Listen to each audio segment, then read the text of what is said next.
felicidade é uma coisa que dá muito trabalho de encontrar, né? Porque ser feliz é um olhar, né? Por exemplo, você está feliz agora? Eu estou em paz. Você está em paz, né? Pois é. Então, a felicidade, você consegue estar em paz. Por exemplo, mas se você perguntar às vezes a uma outra pessoa, você está em paz? Né? A outra pessoa, você falou que estava em paz, olhando o momento que você está agora, nesse exato momento? Eu tenho uma relação com a paz que é muito interessante. Tudo em mim funciona a partir da minha paz. Tudo aquilo que, de alguma maneira, tira a minha paz, me motiva a uma direção oposta. Pronto. Então você colocou como meta, eu estou trazendo isso porque serve de exemplo, por exemplo, um exemplo para a pessoa ver mais ou menos como funciona. Então você colocou como uma meta, como um certo objetivo, digamos assim, um limite, né? Bom, eu quero sempre a minha paz. Você elegeu a paz. A partir daí, tudo que acontecer, as situações que acontecerem ao seu redor, você vai sempre estar olhando, conferindo se isso lhe traz paz. Você está conferindo em você, dentro de você, né? Isso me traz paz? Pronto, se traz, eu vou seguir por esse caminho. Se não traz, eu não sigo. Não é assim? Exatamente. Pronto. Eu olho para a paz como um instrumento de baliza, né? As pessoas com as quais eu interajo.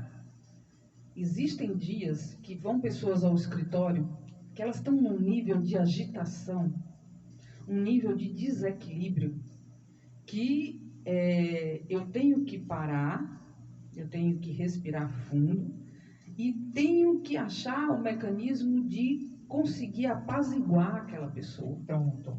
Aí, de novo, o ouvinte, ele passa pela mesma situação que todos nós passamos. Então, no escritório, né? Mas tem ouvintes que vai receber pessoas em casa.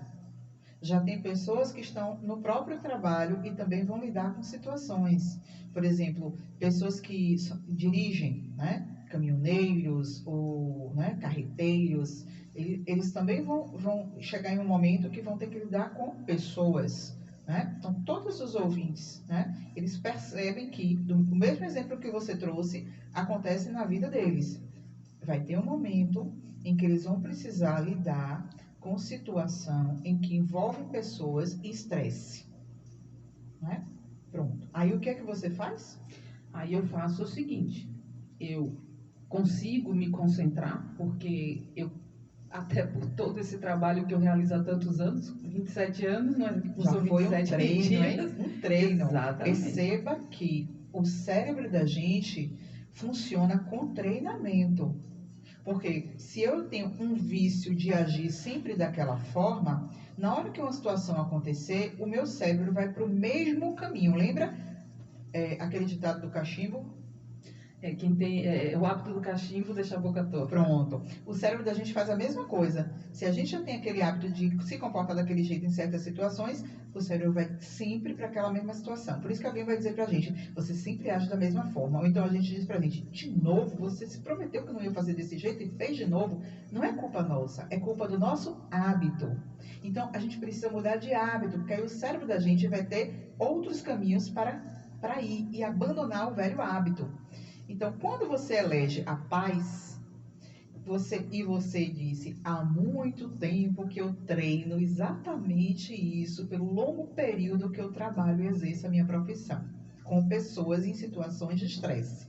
Então, você elegeu, primeiro, o que a gente tem que eleger, um propósito, você elegeu a paz. Ponto. Então, o ouvinte também tem que eleger um propósito próprio, porque é esse propósito próprio que vai ser a base, como um alicerce de uma casa. Pronto, escolhido o propósito próprio, treinar esse propósito. E aí você treinou ao longo do tempo e treinando, o que é que você faz? Eu faço o seguinte, primeiro eu costumo analisar as pessoas, eu sou muito analítica. Então, eu observo a forma como os olhos estão, a boca, a forma como está falando, se está me encarando e está realmente mostrando a condução da coisa, né? Se o motivo daquela pessoa estar ali foi uma raiva, um aborrecimento, porque muita gente procura, às vezes, um profissional como eu sou, um advogado, porque teve uma raiva, teve um aborrecimento e se desnorteou e quer saber quais são os seus direitos para tentar resolver. Mas a motivação foi a raiva, que é um sentimento que muitas vezes amorna, aplaca-se, fica tranquilo, né? E a partir dali ele não sente mais vontade de dar continuidade. Então, com a experiência, eu passei a observar que é necessário a gente ver se a ofensa que causou aquele turbilhão no emocional daquela pessoa realmente é algo que vai perdurar ou é algo que vai ser aplacado e logo ela vai se desvincular da vontade de tentar acionar alguém ou algo para resolver um problema. Então, eu tenho a observação. Eu sempre, para qualquer coisa que eu vou fazer, eu estou em observação. Eu não tomo uma atitude no calor da raiva, a não ser que eu tenha sido pega de surpresa numa situação em que eu perdi o meu, como é que se diz, a minha base. Pronto. Né? Então, a ideia a continuidade disso quando eu estiver diante de uma situação estressante, lidando com pessoas no momento de estresse, eu me concentrar, né? Prestar atenção no comportamento da pessoa que está estressada, né? Analisar, não tomar para si mesmo aquela situação, porque senão vai se entrar no embate, né? Não tomar para si, observar o outro e deixar a situação, deixar às vezes o outro desabafar, deixar a situação se acalmar, né? Um dia, 2 dias, quando acalmar, aí sim vai se entender, né? E se conversar sobre o que realmente precisa ser feito. Mas a gente tem uma situação, Adriana, inclusive eu quero que Rubens possa falar sobre isso, que muitas pessoas não sabem verbalizar seus sentimentos. Sim. Não é isso? E como é que a pessoa aprende? Eu costumo dizer que a melhor coisa que a gente pode fazer é não querer resolver problemas no momento em que está com raiva. Eu não faço isso. Na hora que eu estou convulsionada por algum sentimento que me desestabiliza, eu não quero resolver aquele problema com ninguém. Sim. Né? Eu não bato boca, eu não gosto de... Então, eu procuro me recolher, né? Respirar fundo, apaziguar novamente a minha mente, pensar todas as possibilidades dos caminhos que eu tenho para resolver aquela situação. E aí sim, quando eu baixo aquela energia que surgiu, aí eu vou partir para a resolução. Mas eu sei que é difícil para muitas pessoas conversar. Eu sei porque eu faço muitos divórcios. E eu percebo, Adriana, que o que proporciona muitas vezes o rompimento do sentimento e, por conseguinte, da relação, é a falta do diálogo. Não é isso? Isso, exatamente. E como é que a gente resolve isso? Olha, a grande questão quando se fala em diálogo é a questão de lidar, né, com as emoções. Bom, a raiva, assim como o amor, né, e a tristeza e demais emoções, a gente precisa aprender a olhar para elas. A grande questão é que depois a gente vai falar sobre a questão disso no divórcio, no casamento. Então, a grande questão é que nós, desde criança, a gente não foi habituado a olhar para as nossas emoções com muito cuidado e carinho. A gente foi acostumado, às vezes, ou a calar ou a brigar por elas, né? Então, uma outra coisa que a gente não foi acostumado foi a nos acolher. Porque tem uma coisa que eu tenho feito muito nos atendimentos, que é ajudar as pessoas a cuidarem de si. Então, como é que eu vou estar triste e eu vou cuidar de mim? Eu não vou, não necessariamente, eu preciso ter alguém que cuide de mim. Eu posso ter, mas se eu só tiver a mim naquele momento, como é que eu vou cuidar da minha tristeza? Como é que eu vou cuidar da minha raiva? Né? Então, é preciso que eu olhe para a minha emoção e se eu não sei, né, verbalizar, eu vou precisar aprender. Por que eu vou precisar aprender? Porque aí eu vou ter escolhas mais funcionais. Né? Não é porque eu quero ser boazinha, não é porque eu quero ser uma santinha, né? Ou reconhecida, né? Socialmente ou pela família. Olha, ela consegue um equilíbrio. Não, não é isso. É porque a gente perde muito quando a gente não tem o autocontrole. Então, para ter um autocontrole, a gente vai ganhar muito com isso. A gente vai ter escolhas mais funcionais em todos os campos da nossa vida. Então, quando a gente fala sobre relacionamento, o que acontece? No relacionamento, a gente vai... É assim, ó. Quando a gente conhece, quando a gente tem um relacionamento, a pessoa que está com a gente, ela tem uma história de vida. Ela tem a história, ela tem as crenças, de uma forma geral, sobre família, sobre ser marido, ou ser esposa, ou ser pai de família, ter filhos, como seria ter uma casa. Cada um, dentro da sua própria cabecinha, tem uma fantasia formada. Então, nós vivemos de fantasia. O grande problema é esse. É verdade. Né? Então, Grande verdade. tem uma fantasia formada. Então, o casalzinho se junta, um está com a fantasia e o outro está com a outra. Então, no momento em que a paixão está a todo vapor, né? E um enxerga a fantasia do outro, cada um está vivendo a sua própria fantasia. Então, com o passar do tempo, à medida que começa a convivência e vai se discordando, né, das coisas, das simples coisas, então um começa a conhecer a fantasia do outro. Poxa, eu gosto disso. Ah, você gosta disso? Ah, eu gosto disso. E agora? Né? E aí, o que acontece?